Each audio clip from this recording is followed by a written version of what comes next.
Hello everybody, wee Paddy from across the shop and another video for you this morning. Let's get my sponsors down there.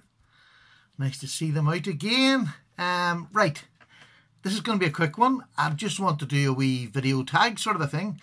This last few weeks I've been doing an awful lot of reviews of just other people's knives or ones that I've been, given to share with you. And I love doing them, don't get me wrong. I love the crack, I love a bit of chat. But this is one just to start a wee open tag.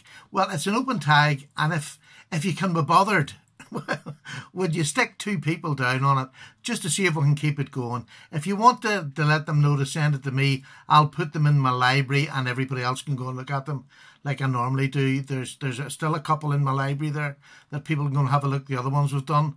So what it is tonight is I want to do a 3-knife challenge.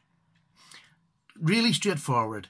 The first knife I want you to show me is the cheapest knife you bought that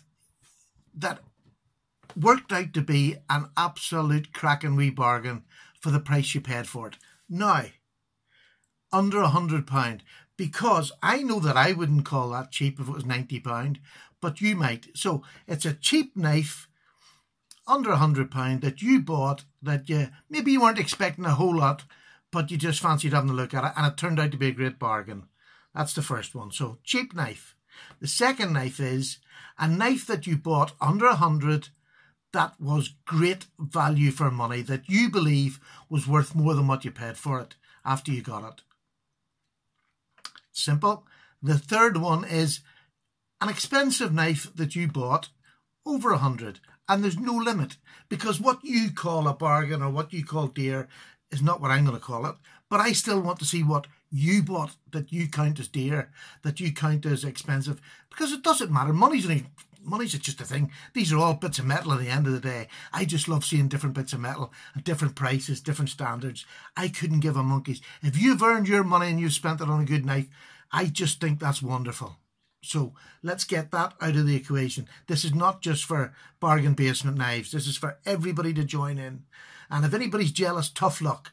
Go and work harder. You can get what people are going to put down as their expensive knives. But I just want everybody to take part. It's a great way to get those of us mixing together. That's all it is. So the most expensive knife you bought, not the most expensive knife you bought that you really enjoy, that you believe it was a great knife, you bought it, you're not sorry you bought it, but could have been maybe a wee bit cheaper. It turned out a wee bit, the value maybe wasn't as good as what you want, although you like the knife, you might even love the knife, but the value maybe wasn't there in what you've seen in it. So, or you just took the risk and decided to have a go for it. So let's do mine. I'll take my wee sponsors away now. I'm going to do mine, and then I'm just going to quickly pass it on. The first thing I'm going to do, though, is a couple of shout-outs, and I'll put the names of these people down in the description. And it's shortcut reviews. Dead simple. He does shortcut reviews, usually 5 minutes. Great channel. Good selection of knives as well. Like that. Everyday City Carry, my New York friend, who has a great ability to do videos on his phone. It's amazing. Some of his videos just out of this world.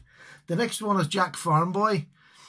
Great channel too. Quite new around, but very knowledgeable. Enjoys his knives, and he has again a great way of putting a video together, which I wish I had. Good lad. And then there's Gateway EDC, who has an amazing knife collection. And when you go on his channel and you go back through it, which I have done, and it took a long time, he has a huge collection of knives. But a very humble man, a very nice man, shows you nearly each week what he buys and puts away. He is definitely a knife collector, and he has just the most beautiful collection and a very humble way of putting it across, which that appeals to me as much as his knives. Just a nice fella. So I'll put them 4 down below. Go and give them a wee, have a look at them, see what you think. If you like them, give them a sub. That's the way we pass it on. So my first knife that I bought is this, and it's a little Chinese OEM Stockman. They make them for Buck, for Ganzo, for there's as many different names in these wee shields as you can think of, but they're all basically the same knife. I would say one OEM in China is making most of them, if not all of them, but they're all done with the same recipe. if that makes any sense. It's a wee 3-bladed Stockman, and the fit and finish is absolutely brilliant. The back, maybe not. There's gaps. Now, this sort of, excuse me, I don't know whether this makes sense. They're well-aligned gaps. There's not big gap at this end and a small gap at this end. They're just not perfectly together. But all the blades pop out, and they're all nicely cut blades, nice grind on the blades. They're not particularly, the walk and talk's quite low on them, but there we go. They're nice knives. That's a nice wee, it's 3 blades you have in your pocket. And if I can just, they all come reasonably sharp, the wee blades, and it's just a nice wee knife to drop in your pocket to take with you when you're going out. This cost me under £5. Now, for a wee Stockman with wooden scales, which are amazingly done. I mean, they're probably composited wood, but they're amazingly done with, it looks like brass pins, but really, really nice. And 3 lovely blades on it. And they fit in there. Great knife. For, what's that, $7? You couldn't go wrong with that. That's a pocket dropper. That's a waistcoat. You can put it in a wee pocket of your waistcoat. If you're going to a wedding, you'll have 3 blades on you. You know, the blades are not great. Although they said these were 440C. Not sure on that. I'll let you know maybe as I use it. But it's even got buck on the blades here, and yet it's a different name of a company on the front. So that's just what you're getting. It's a wee OEM in China that's knocking them out. But to me, that was the bargain of the year for me. Great little pocket dropper. Now, my second one is a knife that I believe is worth far more than what they charged for it when it came out. And I was so pleased to get it. I waited quite a while to get it. And it's this. It's the Steel Will Cut Jack. An absolutely beautiful knife. 3-inch blade. Full flat ground. But it just is so thin. It's a great slicer. It's not. I'm saying it's so thin. It's not so thin, but because of the high grind on the knife blade, it's a great slicer. It's D2. It's the Grivery or the FRN handles with quite a nice pocket clip. It's not deep clip, but it's quite a nice pocket clip. Very slim knife. You can actually just throw it into your pocket if you wanted to. But it's got a forward choil, so much room for your hand. But yet I have a medium to large hand. I can still grab it here and work here. You know, if I want a wee bit of reach, it's there's no problem. Lovely knife all around, fit and finish, absolutely great. It's a liner lock. It locks up about 40%. Absolutely cracking. I've had this a few months now and used it and absolutely love it. There was a couple of wee sharp bits on it. I took a file, took them off, and that was it. Beautiful knife, and a flipper as well on bronze washers, not bearings, and it flips out like that.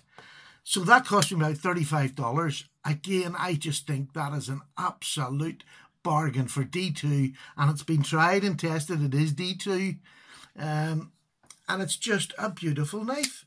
And for $35, I was over the moon. I was even more over the moon when I got it. Do you know what I mean? It was one of those lovely surprises. Now, the last knife is the most expensive knife I bought this year. I've had more expensive knives donated, or I've had them from GearBest.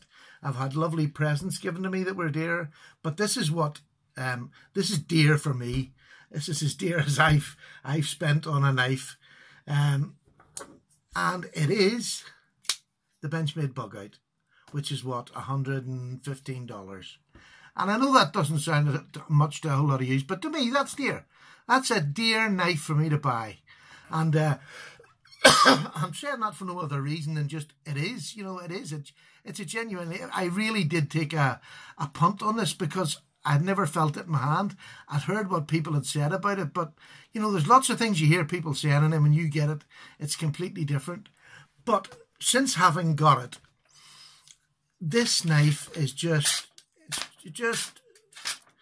S30V. It is the best slicer I've got. It weighs 1.85 ounces. It's just a little cracker. Hiking knife, walking knife, take it camping knife in your pocket. This is an EDC for anything, or a take anywhere knife. I can't find anywhere you couldn't take this where it would please you to bring it out and use it. And because of the nice bright colour, I don't think it frightens too many people.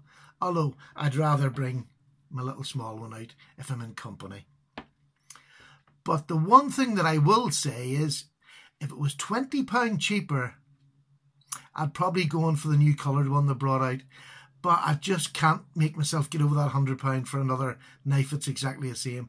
I believe this knife is worth about $95. So it's £20 and $20 doesn't sound like a lot, but to me it is. And if it was less, then I'd maybe save up and get the other one. But I really don't want to go over the 100 for the same knife that's just different colours. So maybe, you know, I know Benchmade are not going to listen to this. And the Benchmade warranty, I've already used it on 2 of my knives and it's brilliant. So I know why they charge extra and I accept that. But I just think for the materials on this knife, I think they overpriced it. It's a great knife and they'll get so many people buying it. But I reckon if they'd have popped it just under the 100, like the Griptilian, because it's the same sort of material as a Griptilian, S30 blade, yeah. What's it, CVM 154, so, or 154 CM is on the Griptilian, but, you know what I mean, I just think 95 quid would have encouraged me more to get it, and maybe it's held an awful lot of other people back who don't go over the £100 mark, and I think it's a shame because it is such a good knife. I thoroughly love it. It's one of my favourite knives in my collection. Will never leave my collection. I love it. So, there we go. That's my 3 knives.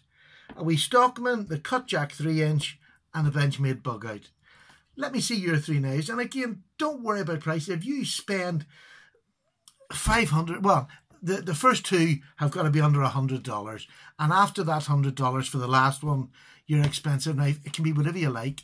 And I would love to see really expensive knife people have bought, and they think it's great value after they bought it, or it's maybe just a wee bit too expensive, and the reasons why it's expensive. So just give a wee bit of reason. It doesn't have to be a long video. I've already rabbited on for 12 minutes. Right, I'm going to stop now.